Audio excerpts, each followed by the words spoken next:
1, 2, 1, 2, vous me recevez. Bon. Je reprends. Bonjour à tous, merci d'être venus. Alors, nous sommes réunis théoriquement pendant 1h30, mais on commence avec un petit peu de retard, donc on va voir comment on va s'adapter. Pour une table ronde intitulée Éthique, empreinte écologique, doit-on encore explorer l'univers ? Là-dessus, Julien, je crois que tu veux dire un petit mot. Oui, donc parmi tous nos invités ici, j'étais déjà présent les 2 précédents jours. Et en fait, j'ai pu noter que c'est un thème qui est récurrent, vraiment, notamment l'empreinte environnementale de la recherche. C'est revenu dans beaucoup des activités qu'on a pu faire, que ce soit dès l'introduction, où on a mentionné Jean Covici, ou après dans la présentation de Mathieu Barthélémy, où il a pris tous ces exemples en fait, dans le cas du réchauffement climatique. Beaucoup aussi parmi les dessins ou parmi les poésies qui ont été récitées le soir. Et aussi hier, j'ai pu noter dans un des ateliers, il y avait un participant qui mentionnait, qui disait quand on parle de science, c'est de plus en plus difficile de ne pas parler de réchauffement climatique. Donc aujourd'hui, on va parler de l'éléphant dans la pièce et on va aussi élargir aux aspects sociaux qui sont liés, comme on le verra. Alors, le moment là que nous allons vivre ensemble sera divisé en 3 parties. Donc, la table ronde proprement dite avec nous. Et on va se présenter, vous inquiétez pas. Donc ça durera à peu près 40 minutes. Il y aura les témoignages de certains d'entre vous qui avaient proposé de parler. Donc voilà, là aussi on demandera d'être synthétique et clair. Et il y aura un échange avec la salle qui nous intéresse beaucoup. Pour poser un petit peu le cadre, donc dans les échanges, on vous demandera de ne pas couper la parole, de lever la main pour vous exprimer et de vous présenter avant de parler. De vous exprimer évidemment de façon bienveillante en votre nom, d'être synthétique toujours pour laisser à chacun et chacune l'occasion de s'exprimer s'il en a envie. Et il y a un petit avertissement qui a été ajouté. Est-ce que tu veux le dire, Julien ? Oui, un petit avertissement. Donc, les questions qu'on va soulever, ça peut provoquer chez certains ou chez l'ensemble de l'audience certaines émotions. Donc, c'est normal. Ça peut, pour les chercheurs, par exemple, ça peut toucher. On va aborder des questions qui vont toucher à notre corps de métier. Donc, ça peut provoquer des émotions. Donc, c'est normal. On voulait juste vous prévenir. Des mouchoirs sont disponibles. Ah non, c'est pas vrai. Voilà. Alors, on va commencer par se présenter. Comme on a le micro, toi et moi, Julien, on peut commencer, puis on passera les micros. Donc, Julien, qui es-tu ? Donc, je m'appelle Julien Milly, je suis local, je travaille à l'Institut de planétologie et d'astrophysique de Grenoble, qui est juste à côté, on va le visiter cet après-midi. Et donc, je suis astronome adjoint. Alors, moi, je suis Estelle Carciofi, je suis chargée de médiation scientifique au CNRS dans un laboratoire qui s'appelle le Centre international de recherche sur l'environnement et le développement. Et Julien et moi, on est investis dans le collectif Labo 1.5 qui réfléchit à l'empreinte environnementale de la recherche pour la réduire. Bonjour, je suis Pascal-Marie Chalard, je suis historien et sociologue des sciences et de l'astronomie tout particulièrement. Et je suis basé dans un laboratoire à Paris au CNRS. Et bonjour, moi c'est Faustine Cantalou, je suis aussi astrophysicienne à l'IPAG, à l'Institut de planétologie d'astronomie de Grenoble, d'astrophysique. Et voilà, c'est tout. Et au-delà de nos noms, prénoms, étiquettes, on s'est dit que ça pouvait être intéressant pour vous de savoir de quand date notre prise de conscience sur les questionnements, les questions qui peuvent se poser par rapport à la science et ici plus spécifiquement à l'astronomie. Donc, Faustine, comme toi tu as le micro, est-ce que tu peux nous dire de quand date la prise de conscience ? À quoi elle a été due ? Est-ce que ça a changé depuis que tu as pris conscience des questions qui se posaient ? Alors, pas vraiment, mais par contre, il y a eu beaucoup d'évolutions dans ma prise plutôt de position et d'action. Donc, ça a toujours été en toile de fond. Et justement, j'avais choisi il y a très longtemps d'être astrophysicienne parce que je pensais que c'était un très bon médium pour parler au grand public et aux gens des problèmes, des questions sociales, disons. Je fais beaucoup de médiation scientifique depuis que j'ai commencé mes études. Et j'essayais toujours justement de verser beaucoup dans la pédagogie, l'esprit critique, etc. L'accessibilité, donc vraiment toucher à des questions sociales. Et donc ça, c'était toujours en toile de fond et c'était une grande frustration.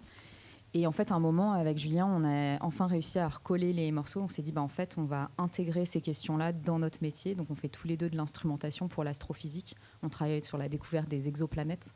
Et en fait, on s'est dit comment le dérèglement climatique va impacter notre recherche. Et en commençant par là, tout doucement, et en creusant et en tirant le fil, on a réussi à joindre en fait notre métier avec cette espèce d'inquiétude et puis aussi à avoir plusieurs actions de façon très différente. Donc Julien va vous dire comment lui, il agit pendant son métier. Et du coup, ça a vraiment commencé en 2019. Je pense que le moment où c'était très oppressant, comme je disais, ça a toujours été présent. Moi, je suis quelqu'un de très angoissée, très anxieuse. C'est vrai. C'est pour ça que je traîne toujours avec un pingouin en peluche, ça m'aide. Et du coup, c'est vraiment en 2020 que là, tout a commencé. Et en fait, on voit aussi que c'est le moment... Je ne sais pas si c'est une question de Covid ou pas, mais Labo 1.5, Astronomers for Planet Earth, et il y a plein de collectifs qui se sont mis en place aussi autour de 2020. Donc il y a une vague de fonds qui est arrivée et tout d'un coup, ça a pris. En fait, au début, on était un peu des électrons libres à se dire, à être inquiets dans notre coin, sans oser en parler. Et puis tout d'un coup, toutes ces questions sociales se rejoignent et ça fait un gros truc. Et on se rend compte avec notamment le travail de Pascal et le travail d'Estelle qu'il y a plein d'intersections à toutes ces questions-là. Et que c'est super intéressant. Voilà. Peut-être tu veux... Et toi, Julien, comment tu es venu à se poser ces questions ? Oui, alors moi j'avais toujours une sensibilité à la fois à l'environnement dans son ensemble, que ce soit faune, flore, géologie ou les étoiles. Et aussi, j'étais aussi intéressé par la technique. Et donc au départ, peut-être sous influence aussi familiale, c'est plutôt la technique qui avait pris le dessus. J'ai fait des études d'ingénieur et j'ai commencé à travailler dans l'éolien, dans les renouvelables. En fait, ça ne m'a pas plu et donc j'ai rapidement bifurqué vers l'astro. Et parce que je pensais que l'astro, justement, c'était une thématique un peu vraiment découplée des enjeux économiques, qu'on pouvait étudier, vraiment aller étudier, faire des choses pour de la connaissance pure, un peu découplée de la société. Je me suis rendu compte, et on verra aujourd'hui, que ce n'est pas tout à fait le cas. Et donc j'ai eu la chance ensuite de partir au Chili, où j'ai travaillé là-bas pendant 7 ans, dans un grand observatoire, le VLT, le Very Large Telescope, que vous devez sans doute connaître. Et donc ça m'a permis vraiment de découvrir de l'intérieur un grand observatoire, voir comment ça fonctionne. C'est vraiment une usine à sciences, dans un site qui est vraiment exceptionnel, par tous les points de vue, on en discutera après. Via ces études aussi, donc, j'étais aussi au Chili à un moment particulier, un moment où il y a eu des émeutes sociales qui ont beaucoup perturbé le pays et qui m'ont fait prendre conscience aussi que les enjeux sociaux peuvent paralyser un pays, dont la science. Et donc suite à ça, je suis rentré en France. Et une des raisons aussi pour lesquelles je voulais rentrer en France était que je voulais pouvoir m'investir plus. Le Chili est un pays très inégalitaire. Quand on est à l'ESO, on est immunisé diplomatiquement, on n'a pas le droit de manifester. Donc je voulais pouvoir militer plus, m'investir notamment dans Labo 1.5. Et ce que j'ai pu faire, avoir aussi fait des actions plus ou moins militantes. C'était au moment aussi où on faisait nos calculs de bilan carbone dans tous les laboratoires. Donc ça a été aussi une prise de conscience, on en discutera après. Et donc voilà, et voilà ce qui m'a permis d'arriver à ces réflexions. Merci. Et toi alors, Pascal ? Merci. Alors moi, en fait... avant de travailler sur l'astronomie, j'étais sociologue et historien plus du travail industriel. Et je m'intéressais beaucoup aux questions de santé, conditions de travail, pollution environnementale. Et donc j'avais en gros une sensibilité aux questions environnementales par là. Et l'astronomie, j'y suis venu un petit peu par hasard, par un accident de la vie, quoi. Où il se trouve qu'en 2019, j'étais à Hawaï au moment où il y a eu les très grandes manifestations contre le TMT, là, le 30 Meter Telescope, donc le projet de télescope géant financé notamment par les universités californiennes sur le Mauna Kea, qui est cette montagne de 4200 mètres sur la grande île d'Hawaï, où il y a déjà plein de télescopes. Et mon premier sentiment à ce moment-là, c'était un peu comme beaucoup de gens, mais pourquoi ils manifestent contre un télescope ? Ça pollue pas. Par rapport à tout ce que j'ai étudié avant, ça pollue beaucoup moins. Voilà, et puis c'est pour le bien de l'humanité, c'est pour connaître l'origine de l'univers, trouver des exoplanètes, etc. Et je me suis intéressé un peu par curiosité à tout ça. J'ai commencé à creuser dans les archives et tout, et c'est là qu'en fait, j'ai commencé à voir tous les enjeux sociaux, environnementaux, politiques liés à l'astronomie. Et comme disaient Julien et Faustine, voilà, c'est pas aussi désintéressé et naïf comme ça qu'on le croit. C'est pas pour dire que l'astronomie n'est pas une vraie science ou voilà, elle ne serait que au service d'intérêts privés non plus. Hein, c'est pas ça. Mais voilà, il faut pas être naïf et il faut être réflexif dans les sciences. En sciences sociales, ça fait un certain temps qu'on essaye de le faire. Par exemple, en anthropologie, les anthropologues, ça fait des décennies qu'ils se disent que peut-être faire des études en collaborant avec des administrateurs coloniaux, etc., c'est pas forcément... c'est problématique, disons. Voilà, et ben, dans toutes les sciences, en fait, il est intéressant d'avoir une certaine réflexivité, de se regarder dans le miroir, pas juste regarder les étoiles dans le miroir. Et de mon côté, en fait, donc pareil, j'ai toujours été très sensible à la nature, aux questions environnementales. Enfin, j'ai été éduquée, il fallait faire très attention et autres. Et quand je suis arrivée dans le laboratoire dans lequel je travaille actuellement, donc par exemple, le directeur, c'est Franck Lecoq, il est co-auteur principal d'un des rapports du GIEC, etc. Enfin, c'est vraiment sur ces questions. Je me suis rendu compte qu'il y avait les ordres de grandeur que j'avais pas du tout en tête. Enfin, entre ne pas éteindre la lumière de son bureau en allant manger et prendre l'avion pour aller je ne sais où. Voilà. Et donc, j'ai commencé à me documenter énormément là-dessus. J'en ai pas vraiment dormi parce que je faisais ça le soir. Et puis, je me suis rendu compte que c'était une très mauvaise idée de lire beaucoup de choses là-dessus le soir. Parce qu'après, on dort pas beaucoup. Et après, donc, j'étais très contente parce que le collectif Labo 1.5, en fait, a deux parents, je dirais. Donc, Olivier Bernet, qui est astrophysicien à Toulouse, et Tamara Benari, qui, elle, travaille à INRAE. Et en fait, Tamara était dans le laboratoire où je travaille quand Labo 1.5 a été monté. Donc, j'ai eu la chance d'assister à la naissance du collectif en amont et de pouvoir m'y impliquer. Et tout ça, donc, ça a énormément remué plein de choses. Et ayant une formation de philo aussi, et notamment de philosophie des sciences, ça m'intéresse personnellement et je lis et réfléchis énormément là-dessus. Voilà, donc ça c'était d'où nous parlons. Et maintenant, parlons enfin de ces questions qu'on ne fait que effleurer depuis tout à l'heure. Est-ce que Faustine, tu peux commencer par les introduire, ces questions qu'on va aborder aujourd'hui? Oui, alors du coup j'aime bien en parler en parlant de ce que j'appelle les grands paradoxes ou les grandes contradictions un peu de l'astrophysique. Donc la première qui est assez évidente, c'est qu'on est vraiment à ça de trouver des planètes dites habitables. Mais en fait, l'habitabilité de notre propre planète, de là où on vit, est menacée. Ça, c'est le premier.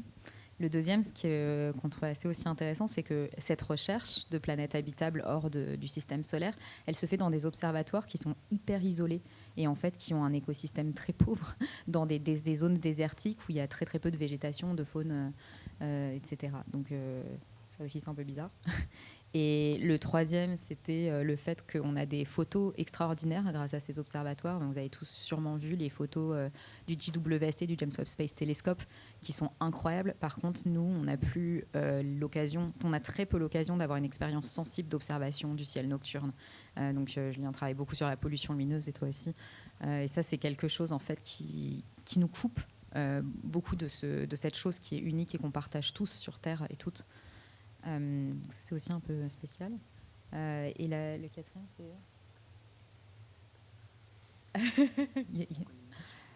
Oui, c'est ça. Je me suis même vu des trucs que j'ai. Oui, il y en a plein d'autres, mais il y en a un, par exemple, aussi qui est assez connu, c'est qu'on connaît beaucoup mieux la surface de Mars ou de la Lune. Et en dessous de 200 mètres dans les océans, on connaît quasiment rien, quoi. Il y a 70%, on ne sait pas ce qui se passe, quoi. Et pourtant, il y a cette espèce, tout le temps, cette fascination pour comprendre ce qui se passe dans les planètes, ailleurs à l'extérieur de notre vaisseau, de la Terre. Et il y a plein de trucs qu'on ne comprend pas sur Terre. Pour rebondir sur ce que dit Faustine, il y a Samuel Chaléa qui travaille sur la pollution lumineuse et lui, il voit l'obscurité comme une ressource naturelle. Il dit qu'elle est en train de disparaître. Et j'ai noté les chiffres parce que j'ai aucune mémoire des chiffres. Il dit qu'actuellement, c'est en 2019 quand il a écrit ce livre, 83% de la population mondiale vit sous un ciel entaché par la pollution lumineuse. Donc voit peu, voire pas du tout les étoiles. Et il dit que c'est 99% aux États-Unis et en Europe, et que la Voie lactée n'est plus visible pour les 2/3 de la population européenne. Et il dit aussi qu'en fait, les enfants qui naissent aujourd'hui en Occident, là encore, ne verront sans doute pas les étoiles, la Voie lactée. Et il parle d'une perte que les enfants ne pourront pas mesurer parce qu'ils n'auront pas su ce que ça faisait de voir les étoiles. Juste, ils naîtront et ça ne sera plus là. Donc ça, moi, ça m'avait pas mal touchée quand même. Et sur la deuxième chose que disait Faustine, on connaît mieux Mars que que le fond des océans, exactement. Ça me fait penser à Baptiste Morisot, ce philosophe donc, qui travaille pas mal sur le vivant. Et il dit qu'il faut réincurver la courbe, alors je ne sais plus, de la découverte, qu'il faut arrêter de vouloir découvrir le ciel, d'aller toujours vers l'au-delà, vers le plus loin, le dessus, etc. Et retourner cet intérêt vers la Terre. Et il dit aussi qu'il y a les océans, mais il y a aussi la Terre proprement dite, où on ne connaît pas ce qui vit dedans, etc. Et on cherche des traces de vie intelligente ailleurs, alors qu'ici, on est en train de la détruire. Donc voilà, il y a des points très variés là-dessus, des angles de vue, mais qui vont tous un peu dans le même sens. Ouais. Juste pour rebondir, on n'est même pas obligé d'aller dans les abysses. Il y a 1 an, je crois, quand il y a eu des travaux à côté ici sur un glacier qui s'appelle le glacier de la Girose, on a encore découvert une nouvelle espèce d'une petite plante qui s'appelle une androsas, qui était inconnue. Donc c'est vraiment à côté de chez nous. Et aussi pour rebondir, quand Faustine disait que l'environnement des télescopes d'observatoire est assez désert, etc., c'est à la fois vrai et aussi c'est pas vrai parce que en fait c'est aussi qu'on n'a pas fait beaucoup de recherches sur qu'est-ce qui existe là. Et dans mes recherches sur le Mauna Kea, on voit par exemple que les astronomes, quand ils arrivent dans les années 1960, ils disent que le sommet du Mauna Kea est un désert, c'est totalement stérile, il n'y a rien. Voilà. Et donc quand ils feront la déclaration d'impact environnemental de leur télescope, ils disent il n'y aura pas d'impact environnemental, il n'y a pas d'environnement. Voilà, c'est très facile. Ils mettent juste, il y a une formule, quelques herbes, quelques espèces d'herbes. Voilà. Et en fait, en creusant un peu, il y a des entomologistes en 1980, juste ils vont soulever des pierres au sommet et ils vont découvrir une nouvelle espèce d'insecte qui n'existe que là, qui est endémique au sommet du Mauna Kea, qui va être un grand mystère. C'est comment cet insecte vit là, à 4200 mètres, de quoi il vit. Ils vont comprendre qu'en fait, c'est un insecte qui se répète de carcasses d'insectes morts qui sont soufflés par le vent jusqu'au sommet. Donc, c'est ce qu'on appelle un environnement éolien. Et donc, voilà. Et après, en fait, la mobilisation contre les télescopes va en partie se fonder sur la présence de cet insecte. C'est-à-dire que et donc là, on a vraiment une sorte de distinction entre des écologistes et protecteurs de l'environnement qui disent ben non, cet insecte, il n'existe que là, il faut le protéger. Et d'autres gens qui disent mais on ne va pas arrêter de construire des télescopes à cause de votre misérable petit insecte tout noir qui ne sert à rien. Là. Voilà. Et c'est 2 visions du monde un petit peu qui s'affrontent. Ça touche à la valeur des choses. Et j'ai un autre exemple comme ça, à Paranal, en fait. Donc forcément, il faut ramener de l'eau pour boire. Au Chili, pardon. Au Chili, excuse-moi. L'observatoire de Paranal, qui se trouve au Chili, donc dans une zone, dans le désert d'Atacama, là, pour le coup. Et effectivement, on a tendance... Ouais, merci. On a tendance à croire que c'est très stérile, comme tu le disais, mais donc on a ramené de l'eau potable, il y a eu des fuites, et tout d'un coup, il y a une petite flaque qui s'est mise en place, et il y a des plantes qui ont commencé à naître dans cette petite flaque. On peut la voir aujourd'hui. Et à contrario, on a un petit renard qui traînait dans les parages, et comme on doit ramener de la bouffe pour les opérateurs, opératrices et les gens qui travaillent au télescope, et on doit en ramener pour au moins 10 jours, enfin il y a des grosses réserves, parce que s'il y a un tremblement de terre, voilà. Et du coup, il y a des rats, du coup on a mis de la mort au rat, et du coup le petit renard, il a bouffé la mort au rat, et clac. Enfin, plus le petit renard. Donc, ouais, c'est un peu triste. Mais c'était un peu le même exemple de, en fait, tu as forcément un impact. Et le dernier point, et après j'arrête de parler, c'est on a parlé beaucoup de faune et de flore pour l'habitabilité, mais en fait, c'est plus que ça. Parce qu'en fait, il y a tout un contexte culturel, un contexte social. Enfin, on a un peu touché le truc, mais quand même, je tiens à insister. Et quand on parle de vie intelligente ailleurs, machin, ce qu'il faut bien comprendre, c'est que là, sur Terre, ce qu'on est en train de détruire, c'est pas que la faune et la flore, notre environnement, mais c'est nos sociétés, nos cultures, toute leur diversité. C'est l'amour, la haine, tout, l'art, la beauté, la poésie. Donc, ouais, il y a plein de trucs en fond. Voilà. Alors, je vais juste faire un pas en arrière parce que là, on a déjà plongé un petit peu dans vraiment la problématique un peu environnementale, donc on va continuer d'aborder après. Mais je voulais juste revenir aussi sur l'astronomie en général et pourquoi c'est un bon vecteur pour parler de toutes ces thématiques. L'astronomie, donc, c'est une science qui suscite vraiment l'admiration. C'est une des sciences les plus anciennes qui existent. Ça suscite beaucoup de questions. La question de nos origines, par exemple, que tout le monde a dû déjà se poser. Et donc, ça parle beaucoup. Et donc, on a une facilité à toucher le public. Et je pense que c'est d'ailleurs sans doute aussi l'une des raisons pour laquelle vous êtes ici. C'est très facile de parler d'astronomie et de parler de diffuser les sciences via l'astronomie. Donc ça, c'est super, ça fait que c'est un vecteur énorme pour parler de science ou d'écologie. Ça donne aussi une grande responsabilité. En discutant un peu avec des climatologues, des gens qui travaillent plus vraiment sur le cœur du sujet, par exemple le réchauffement climatique, ils sont parfois un peu envieux parce que pour eux ça peut paraître, enfin en tout cas le public peut avoir tendance à penser que pense que c'est parfois un peu rébarbatif de parler encore du climat. Déjà on en parle énormément, mais c'est beaucoup plus rébarbatif de parler ça peut paraître plus rébarbatif de parler de climat que d'astronomie. Donc on a cette chance de pouvoir facilement toucher le public et donc de faire passer des messages à travers ça.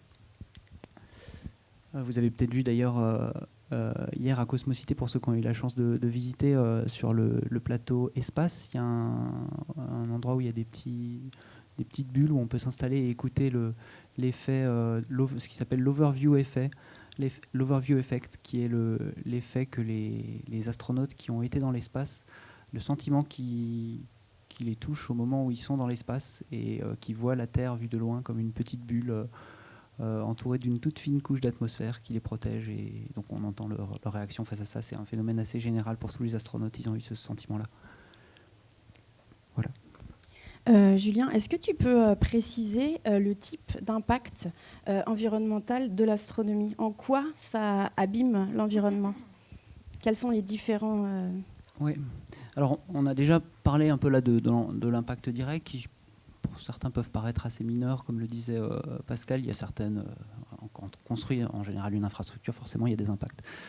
Ça, c'est des choses qui sont assez difficiles à quantifier, et on ne connaît pas encore, on connaît pas toutes les espèces, on est loin de connaître tous les impacts. Il y a une chose qui est plus facile à quantifier et qui est généralisée maintenant, c'est ce qu'on appelle les bilans carbone. Et donc maintenant, les entreprises de plus de 500 personnes, je crois, sont obligées de le faire. Donc dans la recherche, on fait également ces bilans carbone. D'ailleurs, le collectif Labo 1.5, dans lequel on est, a participé à développer un outil qui permet de calculer les bilans carbone pour les laboratoires. Bilan gaz à effet de serre, il faudrait dire. Bilan carbone, c'est une marque déposée. Et donc on a fait ces travaux. Là, c'est tout récent, hein, c'est des choses qui ont quelques années à peine. Et en astronomie, donc, une des spécificités aussi de l'astronomie, c'est qu'on dépend de très grandes infrastructures de recherche, ce qu'on appelle les TGIR. Donc on entend par là les grands télescopes, que ce soit au sol ou dans l'espace. C'est pas la seule discipline où on dépend de ça. Nos collègues physiciens des particules ont besoin de grandes infrastructures. On a parlé hier du LHC, par exemple, le Large Hadron Collider au CERN. Mais avec l'astronomie, c'est vraiment une des disciplines qui ont besoin de ces grandes infrastructures pour avancer dans leur recherche. Et c'est pas évident de faire ces bilans carbone, et ça a été fait par des collègues à Toulouse. Donc en France, on est assez pionnier, il faut le savoir aussi sur ces calculs.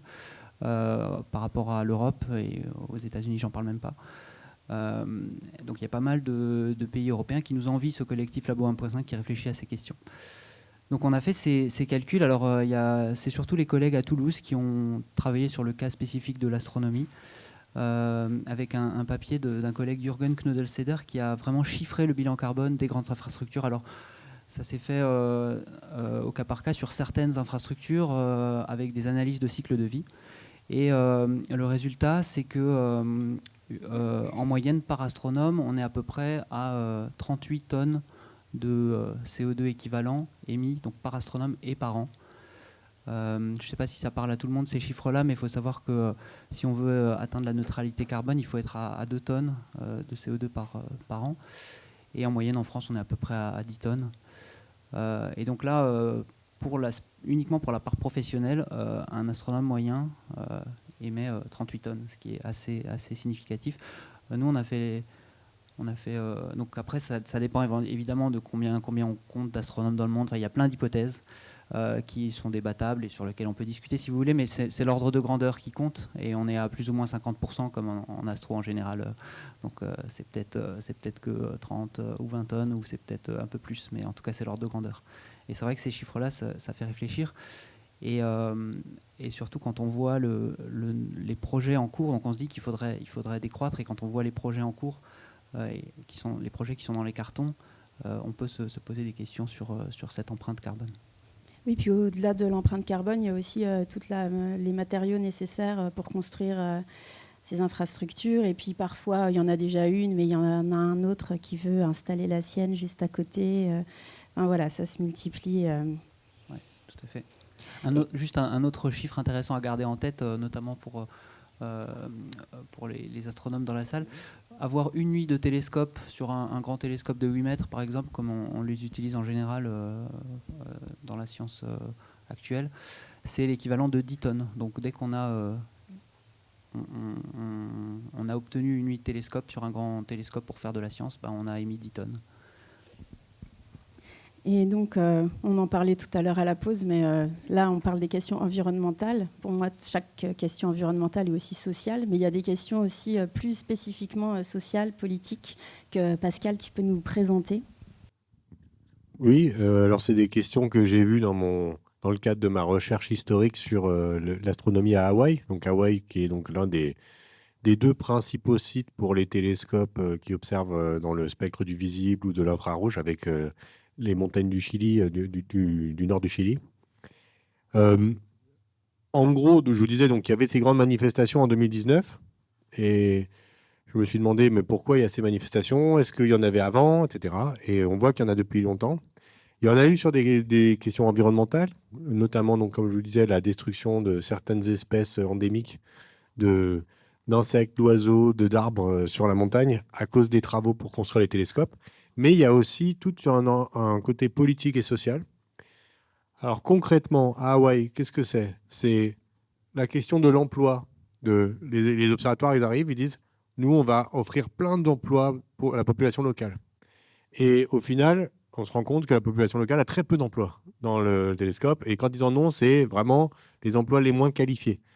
Les Hawaïens autochtones que j'ai rencontrés qui travaillaient dans le télescope Canada-France-Hawaï, par exemple, ils étaient employés de ménage, éventuellement ouvriers de maintenance, voilà, mais pas d'astronomes.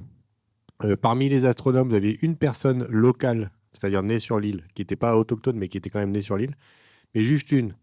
Et c'est l'argument élitiste, en fait, de oui, mais nous, on veut prendre les meilleurs, et donc les meilleurs, ils ne sont pas hawaïens, ils ne sont pas d'ici, etc. Et donc, on les fait venir d'ailleurs.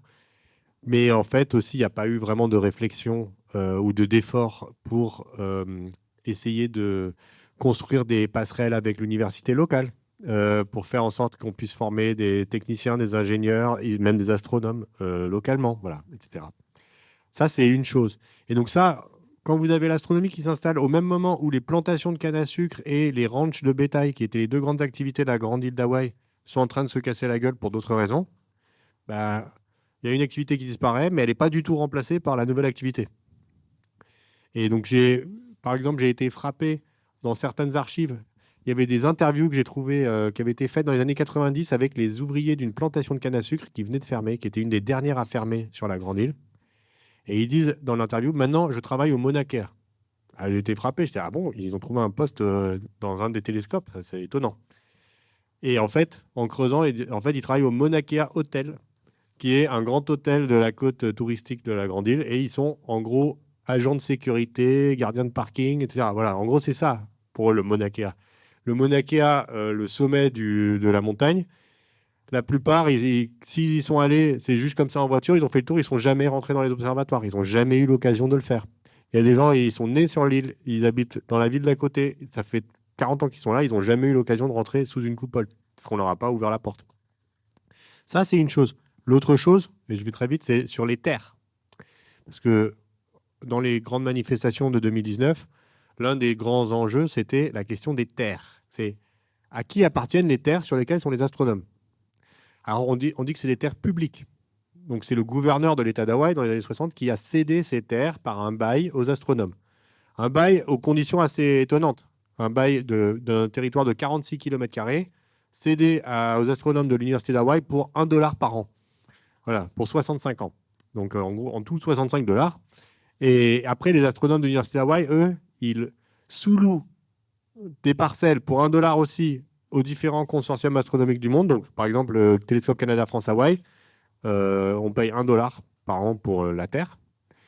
Mais après, imaginez que vous êtes astronome d'une institution qui n'est pas propriétaire du télescope, mais qui a envie d'observer sur le télescope. Si vous voulez observer sur le télescope, il faut payer. Combien est-ce que ça coûte? Ça, j'avais vu ça dans un article de la fin des années 90, mais mes collègues, ils sauront peut-être des chiffres plus récents. À la fin des années 90, par exemple, pour observer sur les télescopes Keck, qui sont les gros télescopes jumeaux californiens sur la montagne, c'était $1 par seconde. Voilà, donc $1 par an, $1 par seconde. Et donc les Hawaïens ont l'impression qu'il y a quelque chose qui ne leur revient pas, là. Il y a de l'argent qui passe, mais qui ne fait que passer. Et par ailleurs, ces terres publiques, si on creuse un peu l'histoire d'Hawaï, qu'est-ce que c'est les terres publiques? En fait, c'est les terres de la royauté hawaïenne qui avaient été mises de côté au 19e siècle pour le bénéfice des sujets de la monarchie qui étaient les Hawaïens autochtones. Et dans les années 1890, il y a eu un coup d'État des États-Unis, suivi d'une annexion. Et Hawaï est devenu un territoire des États-Unis, puis est devenu le 50e État des États-Unis en 1959. Et en gros, tout ce qui n'était pas des terres privées, qui n'appartenaient pas à des propriétaires privés, a été nommé terre publique. Mais terre publique, ça veut dire que c'est le gouverneur qui décide à qui il les cède. Et donc, il les a cédés d'abord à des plantations de canne à sucre, des bases militaires, et des astronomes, toujours avec le même bail de $1. Donc, tout ça, voilà. Là, vous avez sans doute l'impression qu'on est en train de faire juste une longue liste d'accusations envers l'astronomie. C'est bien sûr, ça peut ressembler à ça, mais c'est pas pour dire qu'il faut plus faire d'astronomie, qu'il faut enlever tous les télescopes, etc. Mais c'est juste, peut-être, ça serait intéressant en tant que scientifique de continuer à faire de la science, mais en ayant tout ça en tête. Et peut-être on ferait de la science autrement, parce que là, ce qu'on voit sur le terrain, c'est surtout de l'indifférence et de l'ignorance de la part de beaucoup d'acteurs impliqués. Exactement. Alors oui, déjà le discours n'est pas du tout là pour être culpabilisateur, hein, que ce soit clair, parce que c'est souvent des choses, qu'on nous reproche ou qu'on ressent. C'est pas du tout le cas, hein. L'idée, c'est juste de lancer des clés de réflexion pour qu'on puisse tous réfléchir ensemble et se rendre compte de toutes ces différents sujets qui s'enchevêtrent.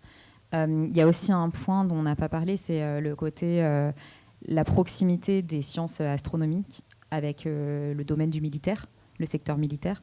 Donc à Haleakala, qui est un observatoire aussi sur une autre île d'Hawaï, elle est essentiellement dédiée à des recherches dans le domaine militaire. Et donc il y a vraiment des liens très très forts entre les deux. Et d'ailleurs souvent, on parle de astro-washing, souvent on utilise l'astronomie pour faire des petits projets militaires derrière et dire mais non, regardez, on fait des trucs d'astro, c'est trop cool. Donc ça c'est un truc aussi à garder en tête. Quand on parle de toutes ces choses-là. Et d'ailleurs, l'annexion d'Hawaï, il y a plein de choses qui se passent au niveau militaire. Là, on est bien placé au milieu du Pacifique, là, tranquille. Hein.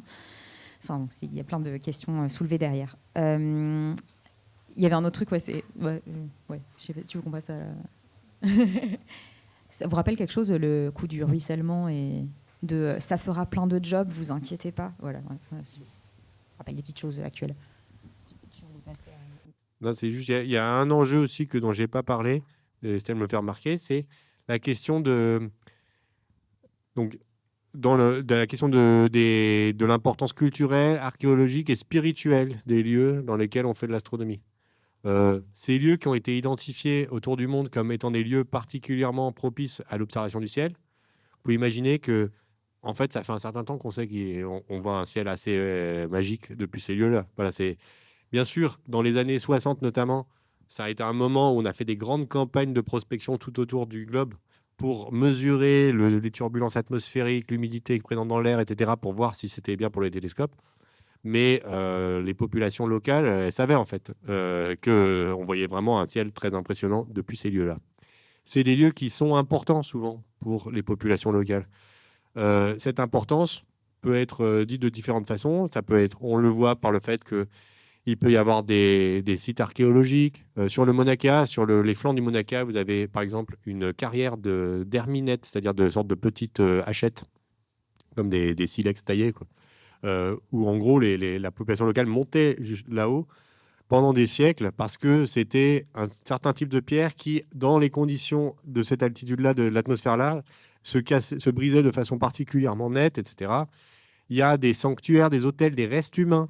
Jusque assez récemment, il y a quelques décennies, sur le Mauna Kea, il y avait certaines des populations qui habitaient à côté qui avaient pour coutume d'emmener le cordon ombilical de leurs enfants nouveau-nés pour l'enterrer au sommet ou vers le sommet. Voilà.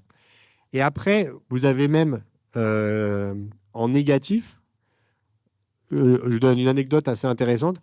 Certains des télescopes qu'on a installés il y a une vingtaine d'années, quand il y a eu des sortes d'audits archéologiques, on a dit ben, il n'y a aucun site archéologique dans cet endroit du sommet, donc c'est bon, ce n'est pas sacré, donc on peut mettre un télescope. Ça montre bien que ce n'est pas un endroit important. Et les populations hawaïennes ont dit mais si, c'est parce que c'est sacré qu'il n'y a rien. Voilà, et ça, c'est corroboré par l'histoire, c'est-à-dire que le récit, la première source qu'on a d'une ascension du Mauna Kea par un Européen, c'est en 1823, c'est un révérend protestant qui s'appelle James Goodrich, et il a des sortes de guides hawaïens autochtones qui le mènent jusqu'au sommet, et il dit, à un moment, ils se sont arrêtés, ils ont dit, nous, on ne va pas plus loin. Et apparemment, c'est une croyance fabuleuse qu'ils ont sur le fait que leur divinité habiterait au sommet. Voilà. Et donc, en gros, il y a l'idée que parce que les divinités habitent au sommet, on n'y va pas. C'est ça le sacré. Vous voyez. Et pour terminer là-dessus, dans les grandes manifestations autour de l'astronomie à Hawaï, il y a toujours ce conflit sur qu'est-ce qui est sacré, qu'est-ce qui n'est pas sacré. Et j'ai rencontré des astronomes qui, très sérieusement, vont dire « Mais ils ont inventé leur sacré, là. Il y a 10 ans, ils n'en parlaient pas du tout. Et là, tout à coup, ils nous sortent l'argument que c'est sacré. » Voilà, ce genre de choses. Il y a une sorte d'incompréhension par beaucoup de gens. Il y a, chez certains scientifiques, un fond un peu, on va dire, rationaliste, libre-penseur, dire non, la religion, c'est des conneries. Et nous, la science, on est dans le vrai. Et donc, on n'en a rien à faire de la religion des gens. Voilà. Alors que la religion, c'est aussi de la culture, c'est aussi des pratiques, c'est une façon de voir. Ça peut aussi être une violence de dire ça à des gens. Il y a aussi même chez certains astronomes qui sont croyants, pratiquants, comme le disait un astronome, il y a une différence entre ceux qui ont une version de la religion verticale et ceux qui ont une version plus horizontale. Les Hawaïens, ils ont des divinités pour la neige, la brume particulière du Mauna Kea. Il y a une divinité qui s'appelle, par exemple, l'Illinois, c'est la brume du Mauna Kea, qui est très particulière. Pour l'eau, etc. Et en gros, c'est aussi une manière de nommer en fait les différentes composantes de l'environnement, les composantes qu'il faut préserver aussi, parce que c'est la source de toute l'eau qui va ensuite abreuver toute la côte est de l'île, les plantations de canne à sucre, de taro, etc. Ce genre de religion-là, ça va être vu de haut par des gens qui ont une religion plus verticale, monothéiste. Voilà. Il y a plein de choses comme ça, mais c'est souvent de l'arrogance, de l'incompréhension, de l'indifférence. En fait, l'essentiel des astrophysiciens, astrophysiciennes qui vont bosser au Mauna Kea, c'est quand même des gens de culture occidentale, donc de culture judéo-chrétienne, et c'est quelque chose, on l'a, et du coup, on a ce biais qui est naturel. On a été, naturel, c'est pas de notre faute, quoi. on a été conditionnés depuis tout petit par notre éducation et notre environnement culturel à penser ça, quel que soit d'ailleurs notre état de foi ou de pratique religieuse. Et je vais dire un autre truc que j'ai oublié. Oui, et l'histoire du sacré, c'est intéressant. Je ne sais plus avec qui je disais ça il n'y a pas longtemps, mais on disait, on a cette séparation nature-culture qui est très présente dans la culture occidentale. Mais par exemple, les réserves naturelles, au final, c'est un peu pareil. On protège des écosystèmes particuliers, une faune et une flore, etc. Et ça revêt un peu un truc sacré. Et je pense que la notion de sacré en Occident est très méprisée. Parce que c'est un peu, un peu l'astrologie, le vilain petit canard, un truc. Bon, c'est pas très cartésien tout ça, quoi. Voilà. Oui, et juste pour rebondir d'une phrase, les raisons pour lesquelles on est fasciné par l'astronomie sont beaucoup liées aussi, bien sûr, à la spiritualité, au sacré, etc. Voilà. Beaucoup de gens qui ne se sentent pas particulièrement religieux, croyants, etc. Dont je fais partie, par exemple. Pour moi, l'astronomie, c'est justement le mystère sur les origines, etc. C'est quoi l'univers? Voilà, c'est une forme de spiritualité aussi, en fait, de s'informer sur ce mystère. Voilà, c'est-à-dire que tant que 95% de ce qui est dans l'univers est inconnu en tant qu'énergie ou en tant que matière, voilà, forcément, on peut mettre du spirituel là-dedans, disons. Voilà, ça n'empêche pas la science. Ça peut être un moteur pour la science même. Alors là, il y aura encore 1000 choses à dire, mais on va avancer, n'est-ce pas? Donc là, on a abordé différentes questions qui sont posées par l'astronomie, que ce soit donc au niveau social, politique, éthique, environnemental. Et la question maintenant qu'on veut aborder, c'est pourquoi est-ce que c'est une question difficile? Pourquoi est-ce que ça coince? Pourquoi c'est pas facile de juste changer les pratiques pour être plus respectueux des autres, de l'environnement, etc. Alors, Faustine, est-ce que tu peux nous en dire un petit mot? On peut commencer par un des aspects qui est très débattu, pensé par la communauté. C'est le mode d'évaluation de la recherche. Donc, que ce soit pour obtenir un poste permanent, le sacro-saint, ou même pour l'avancement de carrière. Donc, en fait, il y a un peu des cases à cocher. Il y a de plus en plus de candidates. Ils sont de plus en plus là-haut comme niveau. Et du coup, les cases à cocher sont de plus en plus nombreuses. Je vois certains qui se sentent concernés, qui sourient. et du coup, ça fait... il y a une pression, une compétition qui est de plus en plus forte. Et en plus d'être bon chercheur-chercheuse, il y a le fameux publisher périge, donc il faut publier à fond, beaucoup, il faut faire du réseau. Donc il faut voyager beaucoup, il faut aller en conférence, il faut prendre l'avion, il faut se faire voir, il faut faire un peu son auto-promo, il faut parler plein de langues, il faut faire de la médiation scientifique. Maintenant, c'est bien. Il y a 10 ans, ça ne l'était pas. Moi, je me faisais taper dessus. Mais maintenant, c'est bien vu. Il faut être PI de projet, il faut avoir ses propres financements. Donc voilà, ça pousse vraiment à une compétition et du coup à une individualisation de la recherche. Qui est vraiment de plus en plus délétère parce que la recherche, au contraire, c'est quelque chose de très arborescent. Et avec les années, on se spécialise sur des sous-domaines de sous-domaines de sous-domaines et on travaille avec des consortia qui sont de plus en plus grands, donc des groupes par exemple, pour construire un instrument. Avant, il y avait, 3 gus, ensuite 10 gus et gus7 parfois. Ensuite, au fur et à mesure, maintenant, on est dans des consortiums de 200, 600, voire 1000 personnes. De différents pays, avec différentes cultures. Donc c'est très très différent la façon dont on fait la recherche, mais l'évaluation, ça reste quelque chose d'individuel. D'ailleurs, même quand on publie un papier, on publie en notre nom, comme si c'était notre identité, notre nous. Donc quand on se fait rejeter un papier, on prend cher, quoi. Alors qu'en fait, pas du tout. Nous, on n'est pas juste un nom avec des cases à cocher derrière. Ouais, je pense que, vous avez eu l'idée, quoi. Et juste ce que je voudrais dire pour compléter ce que dit Faustine, c'est encore plus problématique pour les jeunes chercheurs parce que si eux veulent être respectueux de l'environnement, prendre moins l'avion, etc., potentiellement ça peut mettre un frein au fait d'obtenir un poste parce qu'ils auront peut-être un CV moins fourni, moins de congrès, moins de réseaux, etc. Donc c'est vraiment délicat pour eux. Et puis ensuite, une fois qu'on est en poste, même pour évoluer, si on ne joue pas le jeu du système, de courir partout, de faire plein de publis, d'avoir peut-être un télescope à son nom, je ne sais pas. Donc voilà, c'est vraiment problématique. Il y a aussi une dimension économique, Julien, que tu peux aborder. Le pays au nombre de papiers, tout ça. Ah oui, effectivement. Au Chili, par exemple, les chercheurs sont rémunérés au nombre de papiers qu'ils publient. Pas seulement en premier auteur, s'ils sont simplement dans la liste des co-auteurs, ils ont des primes. Et ça incite à avoir des papiers avec énormément de co-auteurs, ce qui n'est pas très sain. Et j'ai eu des collègues qui, en fait, ils étaient mentionnés dans tellement de papiers que l'université est venue leur dire on va changer la règle parce que là, vous explosez le budget, c'est plus possible. Donc ça mène à des situations un peu paradoxales parfois, mais c'est vrai que ça peut être étonnant. Je voulais mentionner peut-être 2 autres points également. Aussi une difficulté de passer à l'action. C'est aussi une des raisons des points de blocage. On a vu que l'astronomie, une des spécificités vraiment, c'est que pour diminuer notre impact sur l'environnement, sur la société, avoir un impact social meilleur, en fait, il faut toucher à notre cœur de métier. Et ça veut dire changer nos pratiques. Et donc, passer à l'action est quelque chose de difficile. Les gens qui travaillent sur le cerveau, les scientifiques qui travaillent sur le cerveau connaissent bien ça. Ils appellent ça le intention-action gap. Donc, c'est pas évident. Et il y a aussi souvent ce qu'on nous dit aussi, qu'est-ce que ça change si moi j'arrête d'utiliser tel télescope par exemple. Du coup, ça va être d'autres personnes, d'autres chercheurs dans d'autres pays qui vont utiliser ce temps de télescope. Donc autant ne pas le faire. C'est ce qu'on appelle la diffusion de la responsabilité. C'est aussi quelque chose d'assez connu en psychologie où si on est témoin d'un accident, de quelque chose, et qu'il y a du monde autour, on ne va pas avoir tendance à réagir, alors que si on est seul face à cet accident, on va tout de suite intervenir pour aider la personne.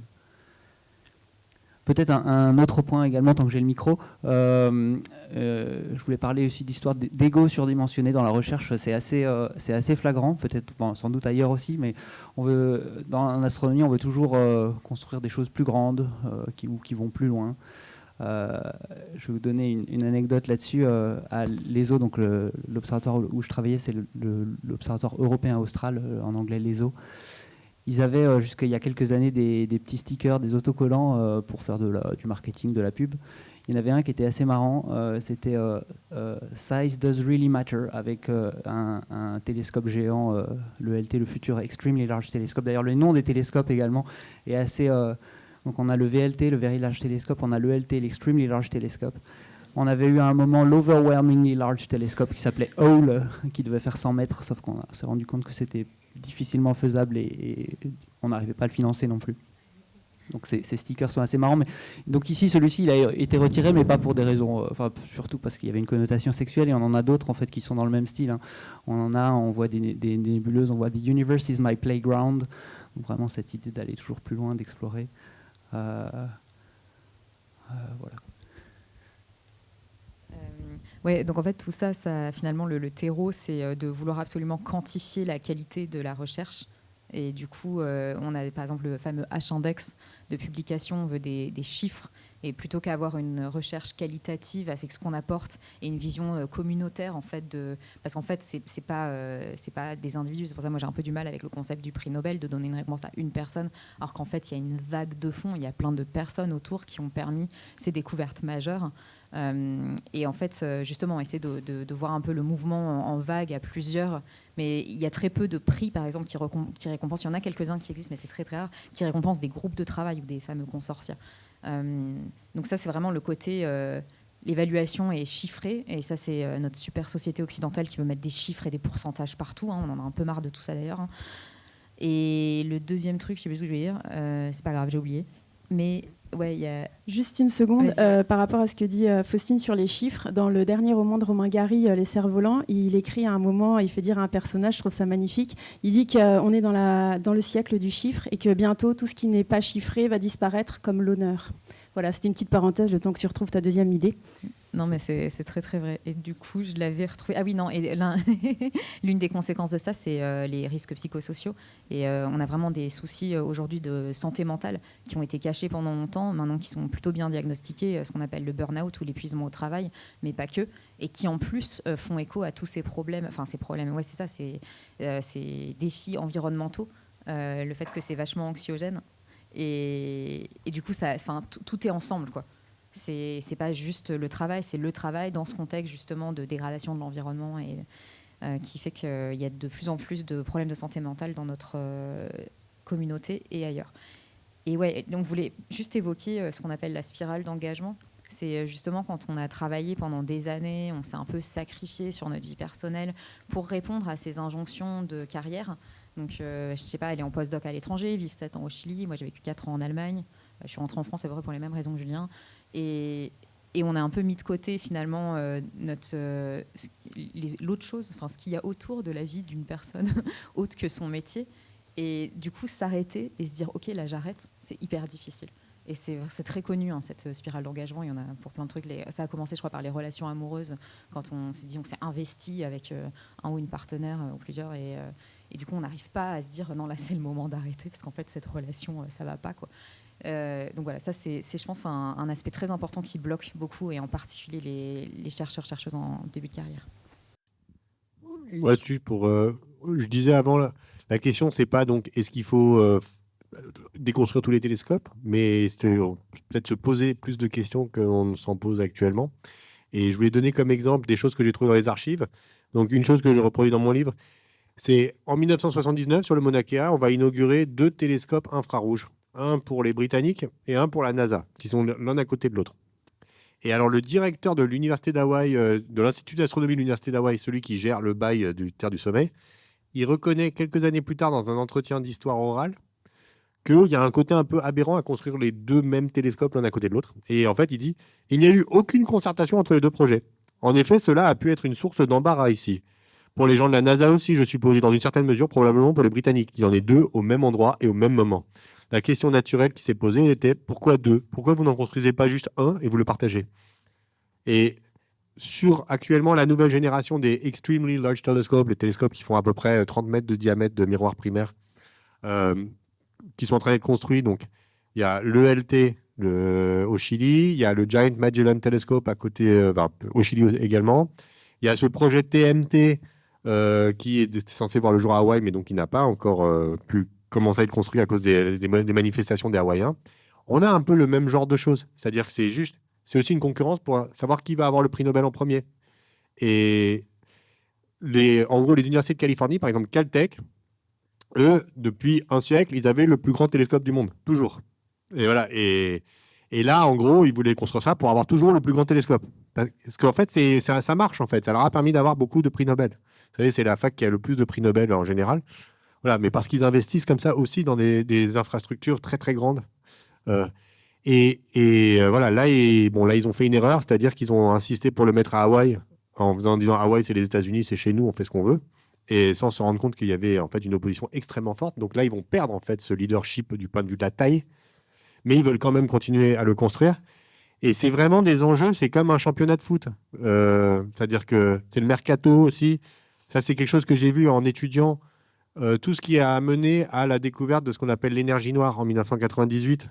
Voilà, le fait que l'expansion de l'univers est en train de s'accélérer.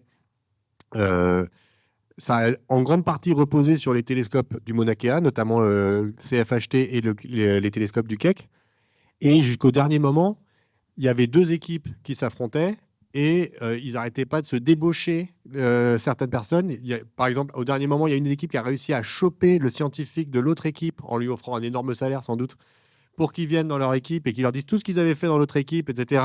Et aussi parce que quand ils viennent avec le temps de télescope de leur institution. Et donc, ça permet d'accéder. Voilà. À la fin, ils ont publié leurs articles à 24 heures d'intervalle ou quelque chose comme ça. Donc, finalement, c'est les deux équipes qui ont eu le prix Nobel. En fait, c'est pas vrai. Comme disait Faustine, c'est les deux chefs des deux équipes qui ont eu le prix Nobel. Et les autres, ils sont dégoûtés parce qu'ils disent c'est nous quand même aussi. Voilà.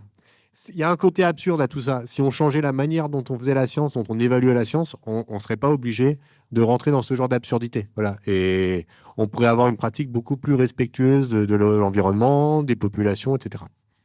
Oui, parce qu'on pourrait croire que la science, donc le but principal, c'est la science, mais non, c'est avoir son nom en premier, etc. Vu le système, donc c'est vraiment dur. Et maintenant qu'on a exposé donc, les pourquoi ça coince, en gros, il faut quand même ouvrir, et puis après on ouvrira à vos commentaires, vos questions. Et la question là, c'est qu'est-ce que peut faire chacun et qu'est-ce qui est déjà fait ? Donc, il y a des réflexions, des actions qui sont déjà engagées. Est-ce que, Julien, par exemple, tu peux nous en parler ? Donc, je peux vous mentionner plusieurs choses. Ouais. Donc, on a parlé du collectif Labo 1.5, qui est un collectif qui se montait en France en 2019, qui réfléchit à ces questions. La première chose à faire, c'est quantifier. Ça a été bien fait. Et maintenant, qui s'interroge à qu'est-ce qu'on peut faire. En astronomie en particulier, faut savoir qu'on a énormément de télescopes, on a énormément de données d'archives pour l'instant qui sont assez peu utilisées parce que, à cause du système actuel qui est en place, on va avoir tendance à plutôt gratter la surface. Quand on a des données, on va utiliser ce qui est facile à exploiter pour publier rapidement. Et 80% à peu près demandent beaucoup plus de travail et donc simplement on va laisser tomber parce qu'on est en train de construire une nouvelle infrastructure qui arrive. Là, par exemple, moi, je travaille sur un instrument qui s'appelle SPHERE, qui est installé au Very Large Telescope au Chili. Ça fait 10 ans qu'il est là. Il y a énormément de données d'archives, mais simplement, il y a James Webb qui est arrivé. Donc, ces données d'archives, elles commencent, autant les laisser encore un peu traîner. On va déjà bosser sur les données de James Webb, parce que sinon, on va se faire doubler par les Américains. Donc, voilà un peu l'état d'esprit actuel. Donc, c'est dommage, ces données d'archives, ça peut facilement, on peut faire de la très, très bonne science avec. Pour comparaison, par exemple, moi, avec quelques heures d'observation sur un grand télescope, ça m'occupe toute une année, voire plus, si on veut vraiment interpréter, aller au bout de l'exploitation des données. Donc ça, c'est une façon de faire. Après, il y a un autre aspect aussi que j'ai étudié plus récemment parce que j'étais dans un groupe de travail de la prospective de l'Institut national des sciences de l'univers sur les sciences participatives. En astronomie, c'est en fait assez peu développé. Alors vous avez peut-être dans la salle des expériences différentes, mais c'est quand même assez peu développé. Il y a pas mal de collaborations pro-amateurs qui existent, avec des amateurs éclairés qui font des choses souvent à des niveaux quasiment professionnels, voire professionnels. C'est assez impressionnant. Mais les sciences participatives sont assez peu développées et c'est aussi une façon de faire de la science bas carbone et aussi et essentiellement en intégrant, en incluant la société. Parce qu'on peut le voir, si jamais la société n'est pas incluse dans la façon dont on fait la science, ça mène à des conflits comme ce qu'explique Pascal-Marie Chalard là, pour le cas de Hawaï. Ouais, peut-être un point aussi un peu plus sur d'autres sujets, sur la communication. Donc, dans notre métier, il y a un énorme pont qui est la communication dans la communauté, mais aussi sous forme d'enseignement, de médiation scientifique, de supervision d'étudiants, d'étudiantes, etc. Genre de trucs. Et donc, du coup, communiquer. Toujours communiquer sur ces aspects-là, ne pas hésiter en fait à lancer le sujet qui intéresse beaucoup les gens et être OK en disant bah oui, là, on ne connaît pas tout, mais on est en cours de réflexion. Donc, c'est OK de ne pas tout savoir, d'oublier certaines choses, etc. Mais de toujours être dans on avance. On avance et on parle, on essaie de donner la parole au plus de gens possible pour avoir une diversité de sensibilités et de points de vue. Et je pense que c'est vraiment le plus important. Donc vraiment toujours donner des petits messages et donner la place en fait à cette discussion comme on fait aujourd'hui. Et d'ailleurs, du coup, pour laisser la place, on va vous laisser la place là maintenant.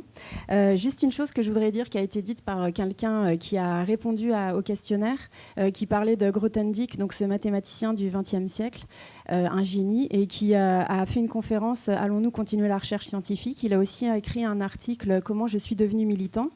Et il commence par ça en disant c'est très rare qu'un scientifique s'interroge sur pourquoi il fait de la science, à quoi sert la science, quelle est la responsabilité du scientifique et autres. Donc je pense que de toute façon, tout ce qui est dit là-dessus, c'est en lien avec ça. Donc maintenant, on laisse la place à la salle. Je voudrais juste demander, il y a 4 personnes qui avaient dit qu'elles voulaient apporter un témoignage parlé. Donc je vais juste dire les prénoms, Quentin, Anne-Sara, Sabine et Chantal, je crois. Est-ce que ces personnes sont présentes? Et si oui, est-ce qu'elles veulent... Donc je vois 2 mains, 3 mains. Il y a 3 mains, c'est ça? Ok. Donc est-ce que vous voulez toujours prendre la parole, dire un petit mot? Je donne les micros.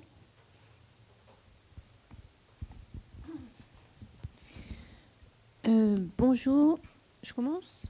Ouais. Donc, vous avez vu hier, moi, mon champ d'investigation, c'est l'infiniment petit, mais ça a beaucoup de rapports, de points communs, mais aussi des différences avec vous. Alors, je vais juste un peu rebondir sur ce que vous avez dit avant. Donc, les points communs, c'est qu'on a une science avec des très grands équipements aussi, qui sont forcément impactants. La différence, c'est qu'on les construit chez nous, en Europe, en Occident, disons, aussi en Asie. Donc, les différences culturelles, il y en a moins, même s'il y en a quand même toujours, mais c'est moins fort. Par contre, l'impact environnemental, il est là forcément, même si on a conscience de ça depuis assez longtemps. Donc, la différence aussi, c'est que par contre, nous, on met nos instruments en commun depuis très longtemps parce qu'ils sont chers et compliqués à construire. Et donc, c'est des efforts mondiaux. L'histoire du prix Nobel, on a eu ça pour le boson de Higgs. Et là, ça a fait quand même réfléchir un peu les gens de l'Académie Nobel. Ils ont mis très longtemps à décider de savoir. Donc, ils ont donné le prix Nobel aux théoriciens qui avaient prédit cette particule, mais pas aux grandes collaborations internationales. Et certains n'étaient pas d'accord dans l'Académie Nobel. Et donc, ça a pris un peu de temps. Et ils ont annoncé le résultat très tard, mais malheureusement dans le mauvais sens. Voilà. Côté publication, alors vous pouvez essayer de dire à vos collègues que nous, on publie sans premier auteur, c'est-à-dire que tous les gens de la collaboration signent. Parce que, alors, on a aussi moins séparé entre les gens qui construisent les détecteurs et les gens qui analysent, c'est les mêmes. Donc, il n'y a pas de communauté différente. Et tu ne peux pas faire une analyse de physique sur les données du LHC si tu n'as pas quelqu'un qui a travaillé sur le détecteur, tu n'as pas quelqu'un qui a travaillé sur le traitement des données. Donc, tout le monde signe et c'est par ordre alphabétique. Voilà. une autre chose que je voulais rebondir sur la pression qu'on a sur les chercheurs. Donc on n'a plus cette pression-là. On a un peu du mal à l'expliquer à nos collègues des autres disciplines quand on a des jurys interdisciplinaires. Par contre, ce que je vois, que je trouve très malheureux, c'est dans les jurys, les jeunes arrivent en disant « j'ai réussi ». Donc ne valorisent même plus leur science. Quand on valorise une publication, on valorise quand même la science qu'il y a derrière en disant « j'ai réussi à débloquer tant de centaines de milliers d'euros ». Voilà. Et ben ça c'est vraiment dommage. Donc ok. Côté impact environnemental, donc on a une science qui est assez ouverte, qui réfléchit beaucoup. Donc on s'y est pris quand même assez tard. Mais le CERN par exemple a fait son premier bilan carbone en 2017, ce qui est plutôt tôt par rapport aux autres laboratoires. On fait tout ce qu'on peut pour diminuer cet impact. Donc il y a des solutions qui sont assez faciles. Par exemple, on s'est rendu compte qu'on avait des détecteurs qui relâchaient, qui fuitaient un peu, qui relâchaient des gaz à effet de serre. Ça c'est facile, on se débrouille pour que ça ne marche plus.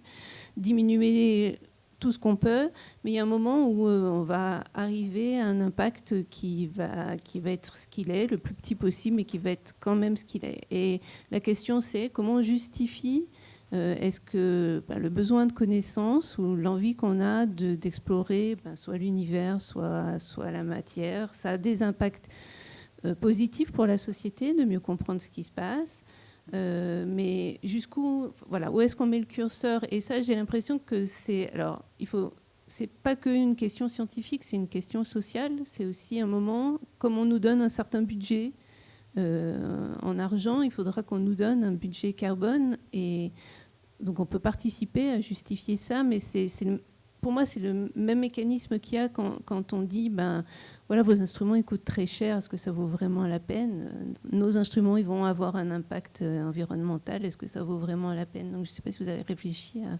à cette question qui, je pense, est assez commune à toutes les sciences. Merci beaucoup.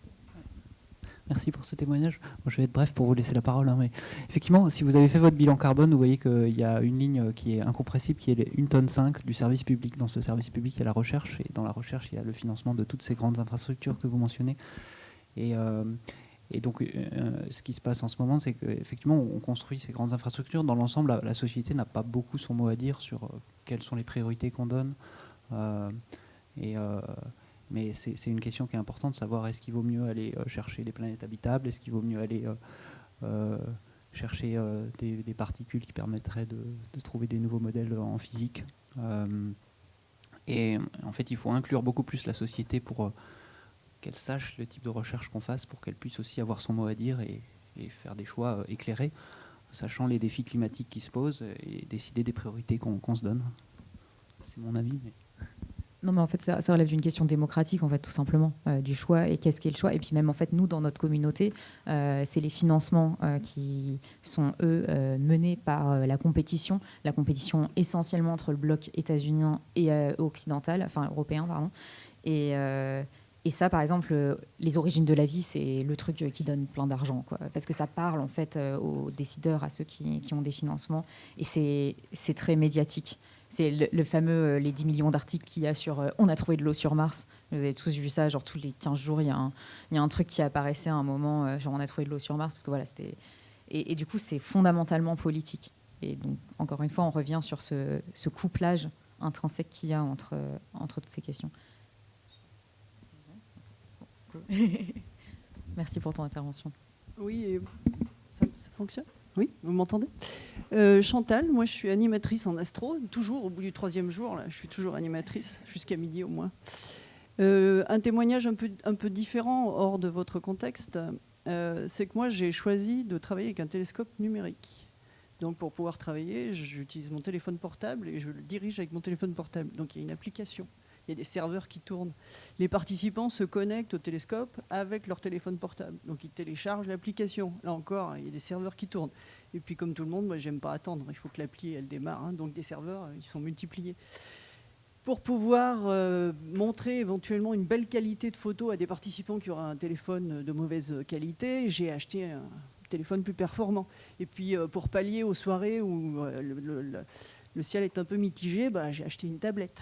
Et puis bien sûr, pour ma promotion, j'ai un blog. Et puis je suis sur les réseaux sociaux.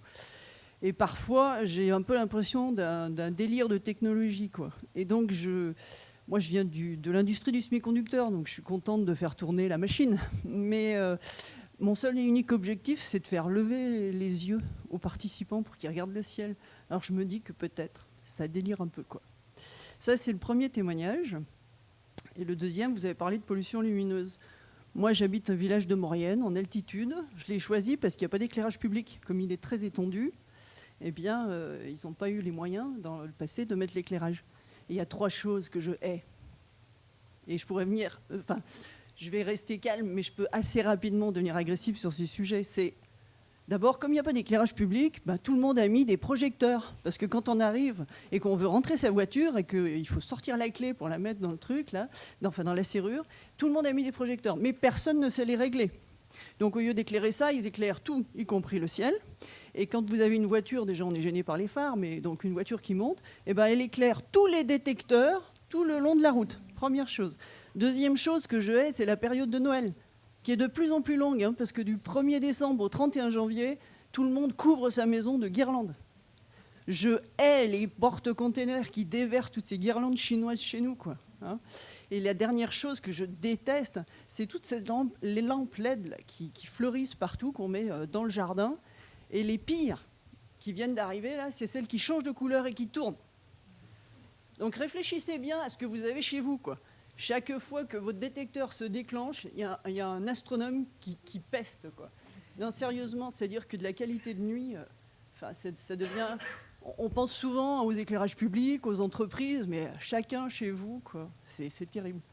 Et la dernière chose, dans la vallée de la Maurienne, on a le chantier du Lyon-Turin, qui est soi-disant un chantier écologique, mais je peux vous assurer que les tonnes de projecteurs qu'ils ont mis nous ont définitivement, pour les 10 à 15 années à venir, pourri la nuit, quoi. Voilà, c'est ça mon témoignage d'observatrice. Merci beaucoup. Je peux me permettre une petite remarque pour la LED en attendant qu'on fasse le transfert de micro.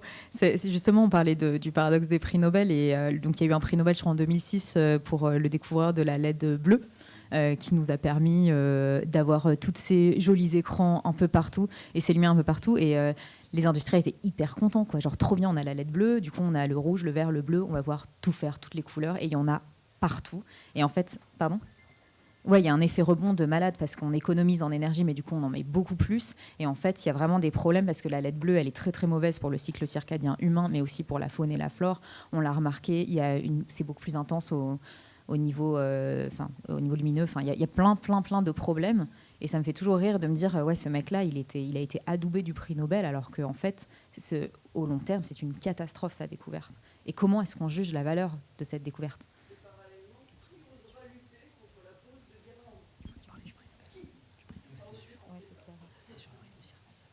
Ah oui, vas-y. Ouais. Non, je pensais que tu voulais enchaîner parce que le truc qui est intéressant, c'est que quelques années après, le prix Nobel, il a été donné justement sur la découverte du rythme circadien, enfin des travaux sur le rythme circadien. Cherchez l'erreur. Bonjour, merci beaucoup pour cette table ronde, c'est passionnant et ça amène plein de questions. J'ai personnellement eu la chance, avec d'autres personnes qui sont dans cette salle d'ailleurs, il y a quelques années de participer à une étude justement sur l'impact du tourisme scientifique en astronomie dans les Alpes, et notamment la construction des observatoires et de toutes les infrastructures qui vont avec. Et donc je trouvais que ça faisait vraiment écho à ce que vous disiez, que ce soit à Hawaï, au Chili, mais de manière très locale. Par exemple, dans le sud de Grenoble, on a le massif du Dévoluy, qui n'est pas très loin d'ici. Et il y a un observatoire qui est un des plus grands au monde, le plus important de l'hémisphère nord en radioastronomie. Et en fait, cet observatoire, il est construit, il n'y a pas de controverse en fait, tellement qui a été observé. Les gens sont même plutôt très fiers de cet observatoire, qui a par exemple participé à la fameuse photographie du trou noir. Donc ça se passe bien entre guillemets sur le territoire. Et ce qui est intéressant, c'est que ça amène des politiques publiques d'aménagement du territoire qui sont parfois très ambitieuses autour du tourisme, forcément, parce que c'est des territoires où il y a des stations de ski, et ils se posent la question de comment faire pour faire une transition, sachant qu'il y a de moins en moins de neige sur ces territoires-là. Et en fait, le tourisme vient prendre la science et vient prendre pour prétexte la science, ce qui est en soi une très bonne chose, étant donné qu'il y a de la science qui se fait sur ce territoire. Pardon. Et ça implique des biais qui sont assez intéressants, où on se retrouve avec des projets parfois pharaoniques de musées ou de téléphériques pour aller au sommet d'un observatoire, qui ont un impact environnemental, parfois qui est documenté, y compris par des parcs naturels régionaux, par exemple, qui se trouvent sur place et tout, qui est documenté, il y a un réel impact. Et on a un peu une espèce de déconnexion parfois qu'on observe, où des physiciens qui sont partie prenante du projet, des astronomes, etc., ne comprennent pas, ou en tout cas se disent bah non, c'est de la science, c'est super intéressant de pouvoir faire ça. Et à côté, on a des projets qui amènent, par exemple à Saint-Véran, il y avait longtemps un projet de téléphérique pour aller au sommet d'une montagne, où il y avait déjà un observatoire déjà qui existe. Et il y avait une controverse un peu dans le village. Il y avait des gens qui étaient pour, des gens qui étaient contre. Et en fait, ce qui était intéressant d'observer, c'est qu'il y avait c'était scientifique, donc on ne pouvait pas le critiquer. C'était forcément quelque chose de positif. Il y avait un peu cette idée où personne ne remettait vraiment en cause la légitimité des astronomes à faire de la science, etc. Et les astronomes eux-mêmes, parfois, ne comprenaient pas qu'un projet de musée très grand sur le territoire, qui coûte très cher, puisse porter à confusion, ou en tout cas porter à controverse. Et donc, je trouvais que c'était intéressant, parce que c'est aussi quelque chose qui se passe chez nous, et qui est liée en plus à une autre thématique qui est le tourisme, qui elle-même fait face à des enjeux très forts. Et donc, c'était un peu sous forme de question, c'est est-ce que vous sentez qu'il y a parmi le monde de l'astronomie, cette prise de conscience de plus en plus grande des enjeux, y compris locaux parfois, ou alors non, l'astronomie, ça reste une science qui de toute manière ne peut pas être critiquable parce qu'elle est fondamentalement bonne, voilà, qui a un peu cette idée. Alors, dans le cas de Mauna Kea, effectivement, il y avait cet état d'esprit que tu mentionnais, on fait de la science, donc c'est forcément bien. C'est exactement ce qui avait l'état d'esprit qu'il y avait au Mauna Kea. Et c'est vrai que c'est visible aussi un petit peu en France. Les deux exemples que tu cites, Saint-Véran et le plateau de Bure, sont intéressants parce que sans un dialogue, sans science-société, on aboutit à des conflits, et c'est ce qui s'est passé à Saint-Véran, où il y a eu des conflits au niveau local sur l'implantation du territoire. Et il y a des astronomes de Paris qui sont venus de manière un peu exactement comme nous, on est venus dans des pays du Sud implanter des télescopes. Des astronomes parisiens sont venus proposer des projets de télescopes, mais ne comprenaient pas pourquoi un nouveau télésiège allait poser problème sur un site comme celui de Saint-Véran, qui est un site exceptionnel d'un point de vue environnemental et astronomique, un des meilleurs sites en France pour ce qu'on appelle le seeing en astronomie. Au plateau de Bure, effectivement, c'est intéressant, ce dialogue science-société, il a eu plus lieu peut-être. Donc c'est aussi ce qui nous rassemble ici, c'est diffuser les sciences. Ça permet aussi à toute la société de comprendre qu'est-ce qu'on fait, pourquoi on le fait, quelles sont les questions auxquelles on essaie de répondre. Et donc ça, c'est important pour éviter ce type de conflit. Et le plateau de Bure, c'est un site tout aussi intéressant d'un point de vue des oiseaux. Par exemple, des plantes, je mentionnais avant, du lagopède, c'est un des sites de nidification du lagopède, des sites où il y a le plus de lagopèdes en France, qui est un oiseau extrêmement menacé, notamment à cause du changement climatique, parce qu'il ne peut pas réguler sa température. S'il fait trop chaud, il est obligé de monter plus en altitude, sauf qu'il y a de moins en moins d'espace quand plus on monte. Oui, merci pour le témoignage. Et moi, je voulais juste réagir pour montrer que ça montre aussi que les réalités sont compliquées. Voilà, et puis, il faut réfléchir, mais on peut le faire. Enfin, c'est à notre portée. Parce que la question du tourisme astronomique, ça peut aussi avoir des conséquences positives, parce que ça va faire que tout le monde va vouloir justement préserver le ciel nocturne, réduire la pollution lumineuse pour que ça puisse continuer. Voilà. Donc, cette conséquence-là peut être positive. Et le fait d'avoir des observatoires, justement de la médiation scientifique, des observatoires ouverts sur leur environnement social, là, au sens des communautés locales, d'autres gens, c'est mieux que des bulles totalement hermétiques avec juste des gens transplantés. Voilà, par exemple, l'observatoire du Pic du Midi, où ça fait un certain temps qu'ils essayent de faire des choses avec les gens à côté. Voilà, ça a permis de faire connaître l'astronomie, d'obtenir des financements, etc. On peut imaginer des choses, voilà. Mais donc c'est vraiment une réflexion à avoir Mais là, dans l'exemple, c'est, voilà, comme disait Julien, c'est aussi, il faut prendre le temps, quoi. Il faut prendre le temps, il faut parler avec les gens, il ne faut pas arriver comme ça, parachuter et dire on va mettre ça là. Voilà. Moi, je voudrais juste rebondir aussi. Donc, je suis désolée, je suis par ici. Par rapport à ça, à quoi sert la science qui peut déterminer sciences et société, etc. Il y a beaucoup de réflexions en philosophie des sciences, notamment. Et il y a la philosophe Isabelle Stengers qui dit qu'il faut recréer du commun. Et par exemple, que les questions qui doivent être abordées en sciences soient déterminées avec la société, que ce ne soient pas les scientifiques de leur côté qui décident tiens, tel sujet m'intéresse, je vais bosser là-dessus. Et qu'elles soient même formulées avec la société, parce que rien que la façon dont on formule une question oriente déjà plus ou moins la façon dont on va l'aborder. Donc pour elle, il faut recréer du commun sur ces questions. Et Faustine, tu voulais dire quelque chose ? Plein de choses. Merci en tout cas pour cette intervention. Mais oui, ça touche à plein de sujets. Et le côté, enfin, notre société, il y a plein de clivages. Le clivage typiquement parisien, élitiste versus notre endroit, qu'on t'a mentionné, et qui, de fait, ça rend les choses. Ça peut avoir un impact, une sensation de mépris pour certaines personnes. Et du coup, ça rejoint la question globale. C'est quand on fait ce genre de choses en médiation scientifique, à qui est-ce qu'on donne accès finalement à ces choses-là, à ces télescopes, à ces musées? Qui est-ce qui va vraiment se déplacer pour y aller? Est-ce que c'est pas toujours les mêmes personnes qui sont déjà intéressées? Et nous, en tant que médiatrices, qui est-ce qu'on veut toucher? Et donc ça vraiment, c'est les grandes questions finalement, j'imagine que vous avez touchées pendant ces 3 derniers jours, qui reviennent là-dessus, quoi. Et qu'il faut imprégner de tous les mots-clés qu'on a dit depuis le début.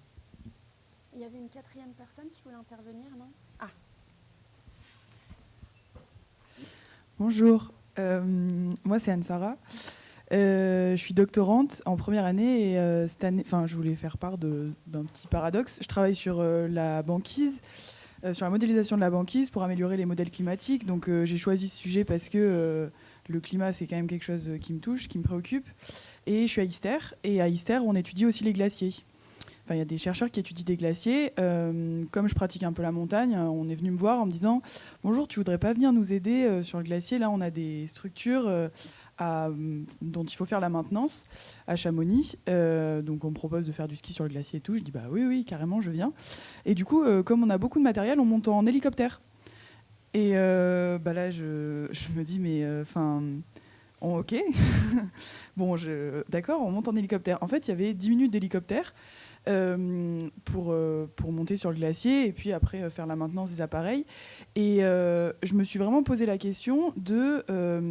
c'était clairement faisable à pied, par contre ça prend beaucoup plus de temps. Et les chercheurs qui m'ont emmené là-bas, ils étaient totalement OK et contents de monter en hélicoptère. Comment jauger là, on cherche pour le climat, parce que quand même, quand on étudie les glaciers, c'est qu'on se pose quelques questions, je pense, on se rend bien compte qu'ils fondent, en tout cas. Où c'est qu'on pose la limite entre, là, on les étudie et on essaie d'avoir une empreinte carbone assez faible, ou là, on n'y va pas, parce que notre empreinte carbone, elle serait trop élevée. Voilà, je me suis pas mal questionnée à ce niveau-là. Moi, je suis en première année et du coup, j'ai l'impression que mon impact, mes actes n'ont pas beaucoup d'impact parce que je fais un peu ce qu'on me dit encore. Voilà, mais c'est une question que je voulais soulever. Merci beaucoup pour ce témoignage. Ça touche à plein de choses et dont notre société, l'incompressible, c'est le temps. Et effectivement, l'un des arguments, c'est non, je ne peux pas prendre le train parce que le train, ça prendra 8 heures, l'avion, ça prendra 3 heures. Donc, ce n'est pas que l'argent, mais c'est aussi le temps qui est hyper important.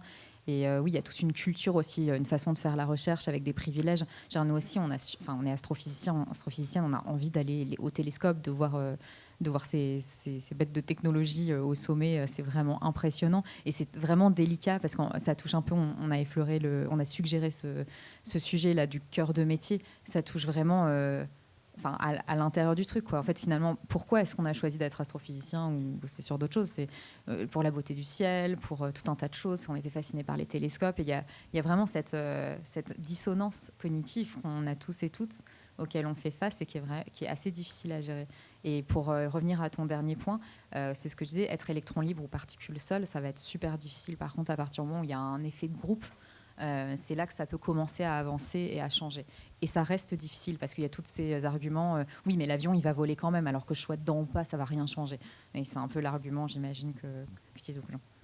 Juste avant que Pascal prenne la parole, pour rebondir sur ce que dit Faustine, il y a un groupe de jeunes chercheurs qui réfléchit sur ces questions, comment être aligné avec ses valeurs tout en étant un chercheur, dans Labo 1.5, qui est mené notamment par Mathieu Bouffard. Et voilà, donc on pourra en parler. Pascal ? Oui, alors c'est pas forcément par rapport à la question d'aller en hélicoptère ou pas, mais c'est plutôt la question de se rendre sur des sites lointains ou pas. Pour rebondir un peu sur ce que dit Faustine, là aussi c'est compliqué parce que aujourd'hui on est de plus en plus dans, par exemple, l'automatisation des télescopes, les modes service là où on commande les observations à distance, etc. Et ce qu'on disait avant, le fait que, par exemple, il y a un siècle, les astronomes ils étaient encore attachés dans une cabine au foyer du télescope. Sous la coupole où il fait 0 degré pendant toute la nuit, voilà, à avoir le mal de mer, à suivre comme ça les étoiles. Ça, il n'y a plus cette expérience sensible aujourd'hui. Et les astronomes peuvent avoir juste leur fichier avec leurs données là, qui est téléchargé sur ordinateur et ne jamais se rendre au télescope. Et on perd quelque chose avec ça. On perd pas juste, c'est pas juste une question d'expérience subjective, belle, personnelle des astronomes. On perd par exemple le fait qu'à Hawaï, les astronomes, il y en a plein, ils utilisent les données d'Hawaï, ils n'ont aucune idée de à quoi ça ressemble Hawaï, de où sont les télescopes, de qui travaille là ou qui ne travaille pas là, de quels sont les conflits locaux. Voilà. Au moins avant, ils y allaient et donc ils étaient un peu confrontés à ça. Voilà. Là, en fait, on peut vraiment ne rien savoir du tout et avoir, par exemple sur Hawaï, une vision de carte postale où Hawaï, c'est des colliers de fleurs, des jolies plages, etc., des palmiers, voilà, alors que ça ne ressemble pas du tout à ça hein, autour des télescopes du Mauna Kea. Donc c'est important de voyager aussi. Voilà. Et je dis ça aussi en tant que chercheur en sciences sociales. Voilà, le voyage, on ne peut pas arrêter avec le voyage. Si on arrête avec le voyage, par exemple, si on fait des entretiens en Zoom, faire un entretien ethnographique, comme on dit, c'est-à-dire une sorte d'interview pendant 2 heures, 3 heures, enregistré, où quelqu'un va nous raconter toute sa vie, quand on le fait en Zoom, c'est toujours infiniment plus pauvre que quand on le fait en vrai.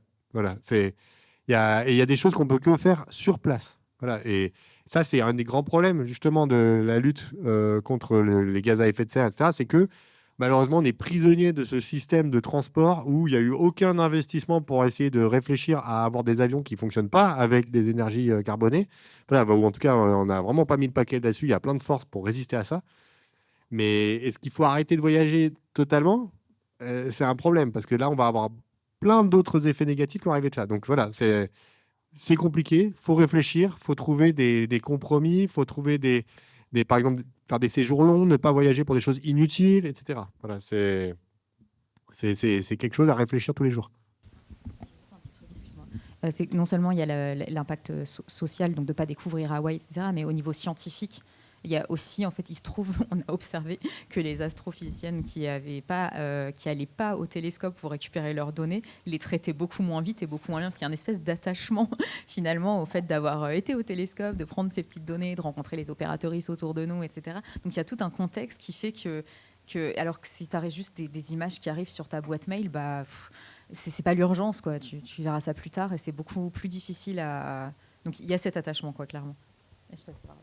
Oui, moi je voulais parler de mon expérience du coup de chargé de com dans un labo de sciences de gestion qui est juste à l'autre bout de la rue là-bas, qui utilise depuis 2 ans la méthode 1.5, qui est effectivement formidable et super intéressante. Alors en sciences humaines, on n'a pas tout à fait les mêmes problématiques parce que je crois que tu as dit 30 tonnes pour un astronome par an ? 38, voilà, c'est plus que mon labo de 150 personnes, je crois, par an. Donc on a des problèmes un peu différents, mais ça ne veut pas dire qu'il faut réduire. Au contraire, on essaie de réduire aussi à notre échelle. Mais après, ce dont on se rend compte justement avec la méthode du labo 1.5, c'est que voilà, moi je sais aujourd'hui, grâce à cette méthode, que 57% des émissions de mon labo, c'est le déplacement domicile-travail. Donc c'est un peu compliqué pour le labo d'intervenir sur cette question-là, avec des chercheurs qui ont décidé d'habiter loin de leur labo. Et on découvre aussi que, en fait, assez vite, c'est assez limité ce qu'on peut faire en tant que chercheur, en tant que laboratoire sur ces questions-là. Je reprends un autre exemple, c'est celui de l'avion. C'est que l'avion, ça consomme beaucoup plus, mais ça coûte moins cher. Et on le sait, c'est pas parce que l'avion coûte moins cher que le train, c'est parce qu'il y a des subventions très importantes pour les avions pour permettre ces choses-là. Et voilà, moi, je sens que je travaille dans la science, je suis médiateur, je suis communicant scientifique. La science, elle essaie d'avoir une vision un peu rigoureuse des choses, de travailler...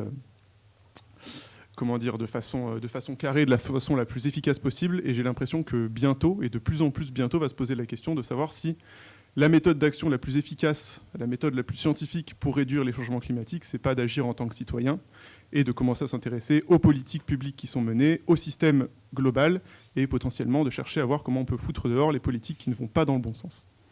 Je laisse, voilà, je m'arrête là.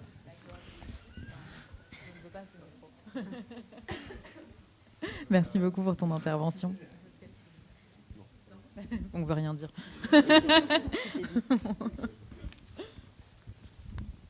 Merci. Moi, j'ai pas arrêté de raturer. Je ne sais pas si d'autres personnes ont parlé de Grothendieck, mais moi, je m'intéresse beaucoup à ce que fait les travaux de Grothendieck. C'est quelque chose qui m'inspire beaucoup. Il y a une mini-série, d'ailleurs, sur France Culture, si jamais vous avez un peu de temps, l'écoute, c'est plus facile des fois que lire. C'est des questions qu'on se pose beaucoup avec mon copain. Mon père est aussi chercheur, il va en Antarctique chaque année. Il voyage du coup beaucoup. Mon copain, lui, il est en maths appliquées. Hier soir, j'étais au bar en train de discuter. Et ils font des maths, donc ça n'a pas un impact direct. Donc pour eux, c'est pas politique, c'est neutre. Et c'est hyper compliqué pour eux de comprendre qu'en fait, non. Mon copain, lui, se bat pour pas avoir de financement de l'armée. Il se met à dos des personnes. Maintenant, c'est bon, il essaye, il vient d'avoir son poste, donc tant mieux pour lui. Il pourra faire un peu plus de recherche de manière plus libre. Mais c'est un truc qui est hyper complexe, en fait.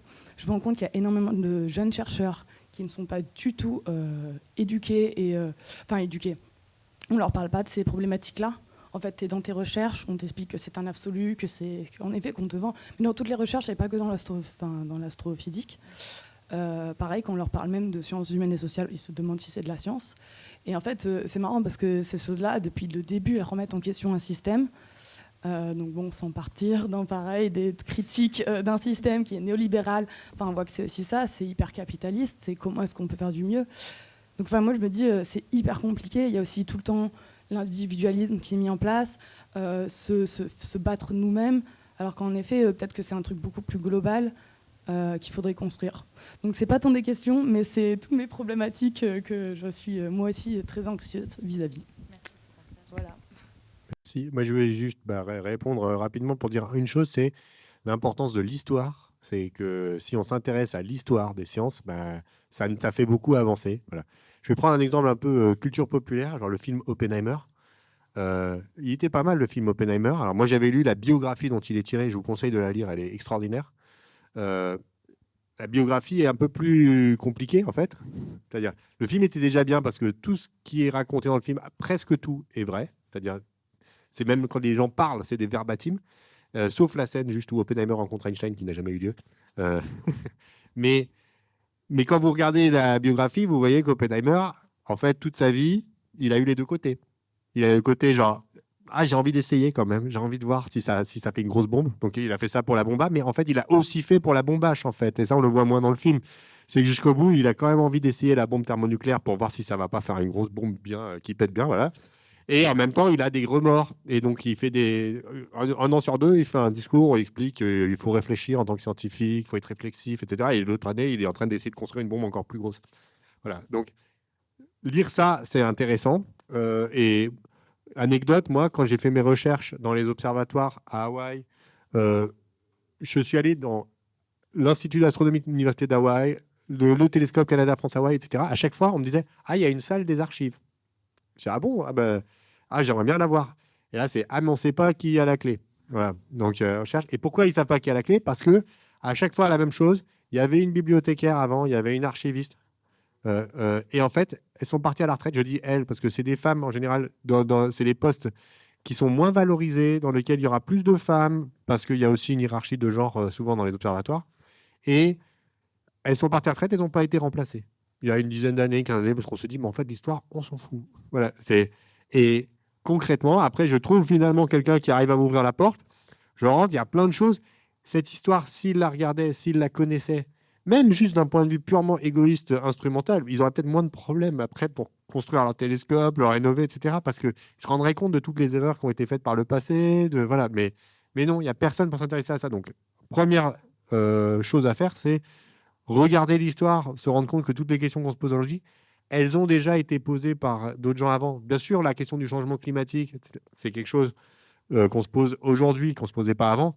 Mais voilà, la question de la guerre froide, de l'apocalypse nucléaire, tout ça, c'est des questions qu'on se pose depuis très longtemps. Voilà, le lien avec l'armée, Einstein, pendant la Première Guerre mondiale, il y a un très bon livre d'histoire, malheureusement pas traduit, qui s'appelle La guerre d'Einstein, en anglais, où on voit Einstein, il est à Berlin, et son collègue principal, c'est Fritz Haber, qui vient à la fois de trouver comment faire des engrais synthétiques, et en plus, qui va mettre au point plein de bombes chimiques horribles pour l'armée allemande. Voilà. Et on voit en fait comment Einstein va dire non, moi je ne veux pas participer à ça. Il va signer des pétitions pour la paix où ils sont 3. Voilà, il y a 3 personnes sur la pétition, donc c'est pas super pour Einstein. Il y a 1000 personnes qui signent la pétition pour la guerre. Voilà, mais on se rend compte, toutes ces questions ont déjà été posées avant. Moi, je voudrais juste dire une chose en complément. Il est 43, donc il faut qu'on active et que vous alliez en pause. C'est très important, le café, tout ça. Enfin, je ne sais pas s'il y a du café d'ailleurs. C'était juste que donc, Pascal parle de l'histoire. Moi, je parle encore pour ma boutique, mais pour moi, l'histoire ne doit pas être décorrélée de la philosophie. Et je me souviens que je discutais avec un doctorant de mon labo et il me disait « Ah oui, moi j'aime bien la philosophie, j'aimais bien comme ça au lycée, c'était intéressant, ça fait réfléchir. » J'ai l'impression qu'il parlait de faire des mots croisés ou je ne sais pas quoi. Et il dit « Mais moi, je me suis tournée vers l'économie parce que ça, c'est du concret. » Et j'ai été un peu choquée parce que pour moi, la philosophie, elle a de sens que dans le concret, dans le quotidien. Et je pense à Camus, par exemple, pour qui la question philosophique, c'est que dois-je faire ? Et à un moment, il parle d'une dissertation d'une de ses élèves. Il dit sur le plan formel, elle était parfaite, mais pour moi, elle n'est pas bonne parce que je n'ai pas senti que votre chair était engagée. Et pour moi, toutes ces réflexions, elles doivent nous engager dans notre chair. Et précisément, Grothendieck, moi aussi, je suis une fan absolue. Il a posé la question, allons-nous continuer la recherche scientifique ? Sa conférence, là, qui est en bouquin, c'était en 1972. Et tout ce qu'on dit aujourd'hui, l'environnement, la question éthique, etc., c'est dedans. Donc, n'hésitez pas à l'acheter dans votre librairie indépendante la plus proche. Donc, voilà. Donc, vraiment, c'est des questions qui sont fondamentales et qui ne sont pas nouvelles. Et voilà. Donc, c'est important qu'on soit ensemble aujourd'hui. Je ne sais pas si qui que ce soit a quelque chose à dire, à ajouter avant que nous nous saluions. Et de toute façon, je pense qu'on pourra se reparler et qu'on se verra. Une petite main par là ? Très bien. Et puis après, je pense qu'il faudra clôturer parce qu'en plus, il y a l'autre activité.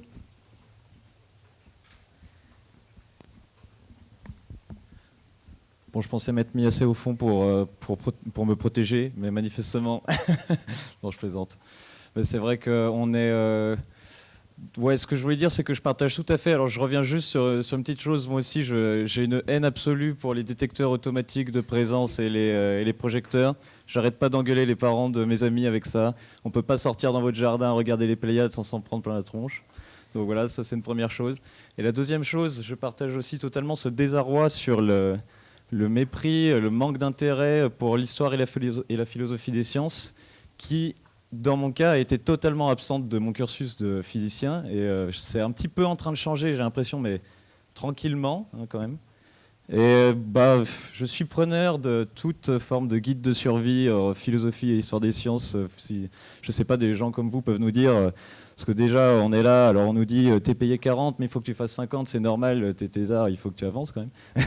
Et en plus, quand on rentre chez soi, il faut lire Bachelard, on va commencer à fatiguer, là. Donc je ne sais pas si vous avez des... Non, mais je ne sais pas, les gens de la vie de tous les jours, ils lisent de la vulgarisation scientifique et technique pour se faire une culture. Est-ce que nous, on ne pourrait pas lire de la vulgarisation philosophico-historique sur tout ça ? Voilà. Merci. Non, juste pour conclure, alors, il y a des collectifs, justement, où... Non, je voulais juste dire que moi, en tout cas, si vous voulez m'écrire et me demander des infos là-dessus, je les donnerai avec un immense plaisir. Voilà. Et il y a des collectifs qui existent dans lesquels ces questions sont discutées au sein du monde de la recherche générale, que ce soit les maths, Hister, les sciences de l'univers, les sciences de la Terre. Labo 1.5 en est un, et après, selon son spectre, on peut aller dans des choses moins radicales ou plus radicales. Il y a plein de groupes, et à Grenoble en particulier, en tout cas, c'est un milieu qui est assez actif. Anne-Sara, tu mentionnais Hister, je pense qu'il y a une sensibilité à toutes ces questions qui est assez forte, donc je pense que tu trouveras des interlocuteurs aussi dans ton labo à ce sujet-là. Et Labo 1.5 au niveau national, c'est vrai que c'est un collectif assez actif qui discute ces questions dans une approche vraiment multidisciplinaire où on inclut à la fois les sciences humaines et sociales, et, les sciences exactes, et donc c'est des discussions intéressantes. Et je pense qu'on va clôturer et que si vous voulez poursuivre, nous on sera dans le coin. Alors il y a Faustine qui lève son petit doigt, mais désolée. juste... Non, mais je te laisse parler tout de suite. C'était juste, je fais le petit au revoir, mais après je te laisse le PS. Ah, Pascal aussi veut parler. Mais après il y a une autre activité... c'est chaud, hein. Mais en tous les cas, merci beaucoup pour votre attention et votre présence. Et donc, Faustine, tu veux dire un mot ? Juste un petit mot. Protégez-vous aussi. Hein. On n'est pas obligé de tout faire chacun les uns les autres et au contraire compter les uns sur les autres. Avoir du des collectif, sociologues, des collectifs, des médiatrices. T'es pas obligé de tout savoir sur le sujet. Il n'y a pas de souci. Hein. Faut pas se forcer. Ton temps, il est aussi précieux et ton énergie, elle est précieuse. Là, je mets ma casquette. Attention, santé mentale. Go. Voilà, c'était un petit message. En termes de biblio, je voulais honteusement faire de l'autopromotion, mais là, Julien a mis 3 livres sur la table, dont le mien. Voilà, je suis pas le seul à essayer d'écrire de façon justement accessible, voilà, en ne supposant aucun prérequis en termes d'histoire, sciences sociales, anthropologie, ce que vous voulez, de la part des lecteurs. Il y a plein d'autres choses et vous pouvez regarder aussi les biblios qui sont dans nos livres. Ça peut vous donner des idées. Voilà.